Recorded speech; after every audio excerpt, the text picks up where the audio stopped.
సంవత్సరాల తరబడి ఎన్ని మందులు వాడినా మీ మోకాల నొప్పులు తగ్గట్లేదా? ప్రాణ పెయిన్ క్లినిక్ లో అత్యాధునిక చికిత్స.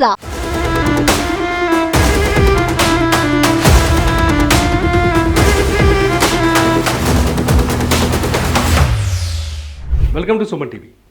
దేశం మొత్తాన్ని దిగ్భ్రాంతికి గురి చేస్తున్న Kolkata junior doctor rape and murder కేసులో కీలక విషయాలు బయటకు వస్తున్నాయి. ఇప్పుడు నేను చెప్పబోతున్న ఈ ఇంపార్టెంట్ న్యూస్ని ప్రతి ఒక్కరూ చూడాల్సిందే. ఎందుకంటే ఇందులో అత్యంత కీలకమైన సమాచారం కొంత నేను కనిపెట్టాను. కొంత సిబిఐ ఇన్వెస్టిగేషన్లో చాలా విషయాలు బయటకు వచ్చాయి. ఆ విషయాలన్నిటినీ నేను మీ ముందుకు తీసుకురాబోతున్నాను.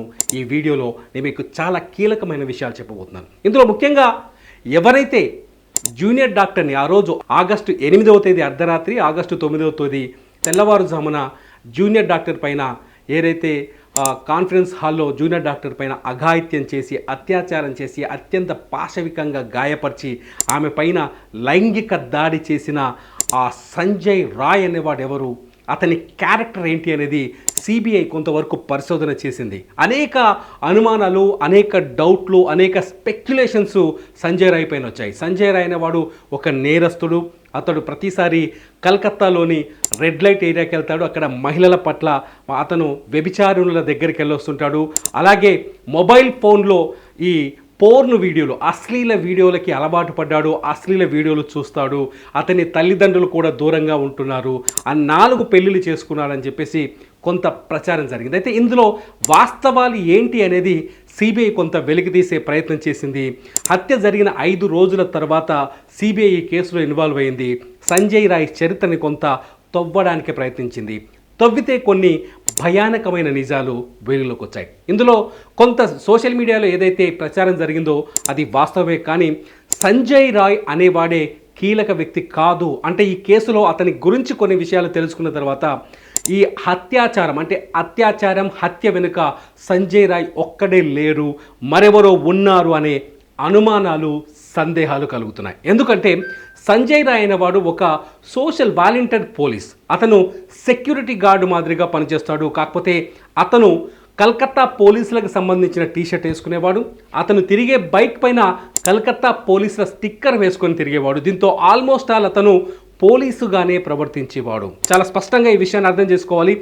అతను తనకు తెలిసిన ఏరియాలో కావచ్చు, తనకు పరిచయమైన ఏరియాలో కావచ్చు, పోలీసుగానే వ్యవహరించేవారు. అట్లాగే సంజయ్ రాయ్ రెగ్యులర్గా ఆర్జికర్ హాస్పిటల్కి వచ్చేవాడు. ఈ ఆర్జికర్ హాస్పిటల్కి వచ్చి అతను ఏం చేసేవాడు తెలుసా?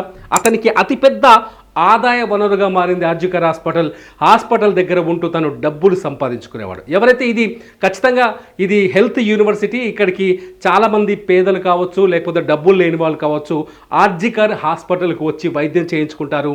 ఇలా వైద్యం చేయించుకోవడానికి వచ్చిన వాళ్ళ దగ్గర సంజయ్ రాయ్ అనేవాడు డబ్బులు వసూలు చేసేవాడు. ఏ విధంగా వసూలు చేసేవాడంటే, ఎవరైతే పేదలు ఉంటారో వాళ్ళ దగ్గరికి వెళ్ళి వాళ్ళకి హాస్పిటల్లో బెడ్లు ఇప్పించడానికి డబ్బులు తీసుకునేవాళ్ళు. ఎవరైతే హాస్పిటల్లో టెస్టుల కోసం వస్తే వాళ్ళకి త్వరగా టెస్టులు చేయించడం కోసం డబ్బులు తీసుకునేవాడు. ఇలా హాస్పిటల్లో ఏదైనా సేవలు కావాలి అంటే హాస్పిటల్ మేనేజ్మెంట్తో చేతులు కలిపి సంజయ్ రాయ్ వాళ్ళ దగ్గర, పేదల దగ్గర, లేకపోతే పేషెంట్స్ బంధువుల దగ్గరకు వచ్చి డబ్బులు తీసుకొని వాళ్ళకి కావాల్సిన సర్వీస్ అందిస్తూ అలా డబ్బులు సంపాదించేవాడు. ఈ విషయాన్ని తన తల్లి కూడా, ఏదైతే భవానీ నగర్, కలకత్తాలోని భవానీ నగర్లో ఒక సాధారణ ఇంట్లో నివాసం ఉంటున్నాడు సంజయ్ రాయ్. ఆ ఇంటికి వెళ్ళినప్పుడు అతని తల్లి కూడా ఈ విషయాన్ని చాలా స్పష్టంగా చెప్పింది.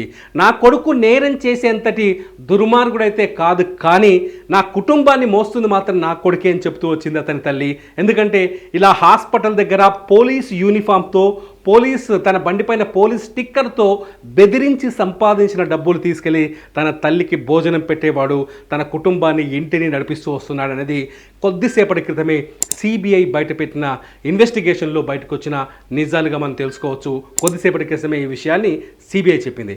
అయితే ఈ సంజయ్ రాయ్ అనే వాడికి కొన్ని దుర్గుణాలు ఉన్న విషయం కూడా వాస్తవం. ఎందుకంటే సంజయ్ రాయ్కి మొత్తం నలుగురు అక్కా చెల్లెలు. సిబిఐ ఆ నలుగురితో కూడా మాట్లాడే ప్రయత్నం చేసింది. అందులో తన అక్కా చెల్లెలు నలుగురు, సోదరీమణులు నలుగురు సంజయ్ అలాంటి వాడు కాదు అని మాత్రమే చెబుతున్నాడు, తనకు ఎటువంటి దురలవాట్లు లేవు అని చెబుతున్నారు. కాకపోతే తన పెద్దక్క మాత్రం 17 ఏళ్ల క్రితమే ఇంట్లో ఇతనికి తెలియదు, అంటే తన తండ్రిని ఎదిరించి ప్రేమ వివాహం చేసుకొని వెళ్ళిపోయింది. దాంతో నా తమ్ముడి గురించి నాకు తెలియదు అని చెప్పుకొస్తుంది. మిగతా అక్క చెల్లెలు తమ్ముడిని నేరస్తుడిగా అంగీకరించడానికి, తన సోదరిని నిందితుడిగా అంగీకరించడానికి వాళ్ళు ఇష్టపడటం లేదు. అట్ ది సేమ్ టైం సంజయ్కి 2 పెళ్ళిళ్ళు అయ్యాయి. 4 పెళ్ళిళ్ళు కాదు, 2 పెళ్ళిళ్ళు అయినట్టుగా చాలా చాలా స్పష్టంగా తెలుస్తోంది.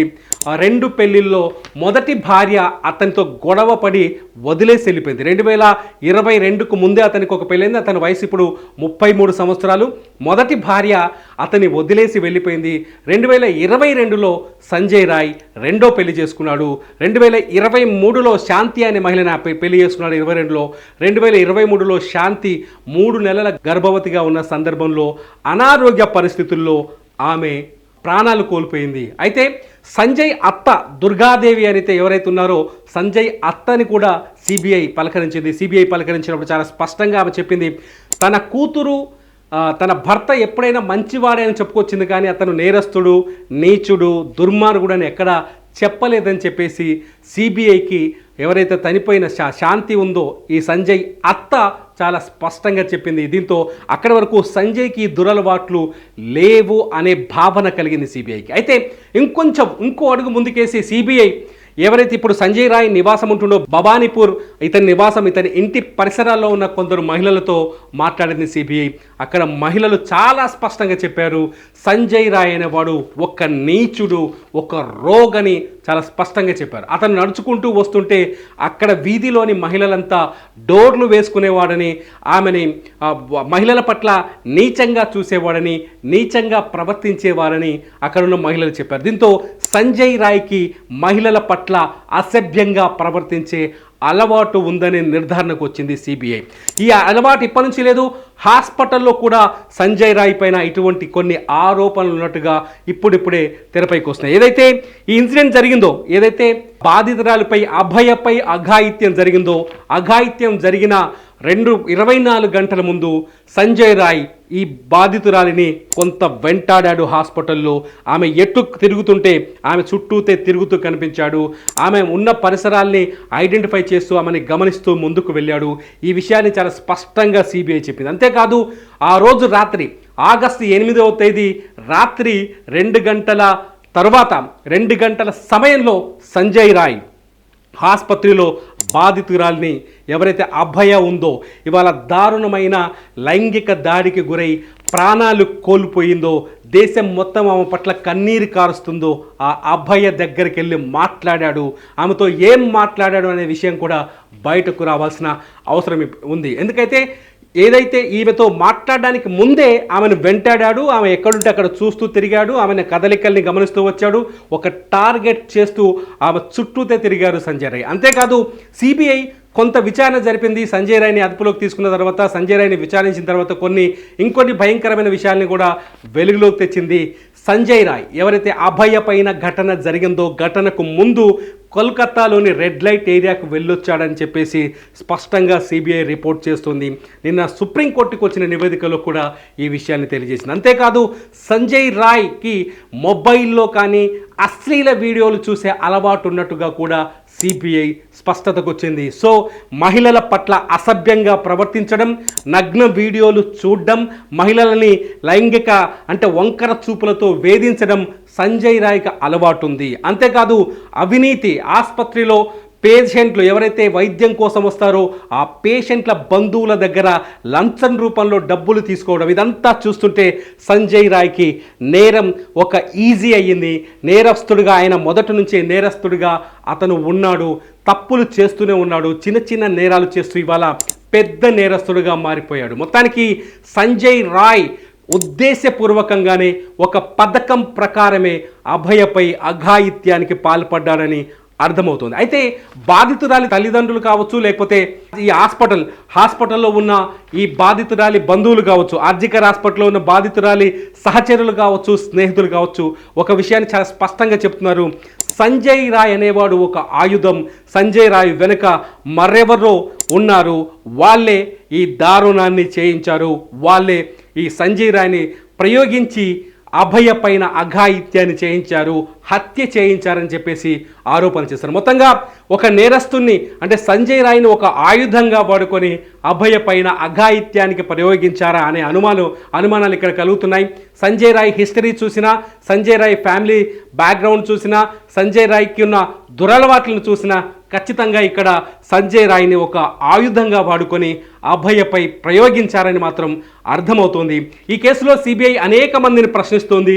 ఇప్పటికే మొత్తం సంజయ్ రాయ్తో పాటు ఆర్జికర్ హాస్పిటల్ సందీప్ ఘోష్ మాజీ ప్రిన్సిపల్ ఎవరైతే ఉన్నారో సందీప్ ఘోష్తో పాటు మరో 4 డాక్టర్లని లై డిటెక్టర్ టెస్టులకు అనుమతి కోరుతూ కోర్టును ఆశ్రయించింది. కోర్టు కూడా వారిని లై డిటెక్టర్ టెస్టులు చేయమని ఆదేశాలు జారీ చేసింది. దీంతో కథలో ఇంకెన్ని ట్విస్టులు వెలుగులోకి వస్తాయో వేచి చూద్దాం.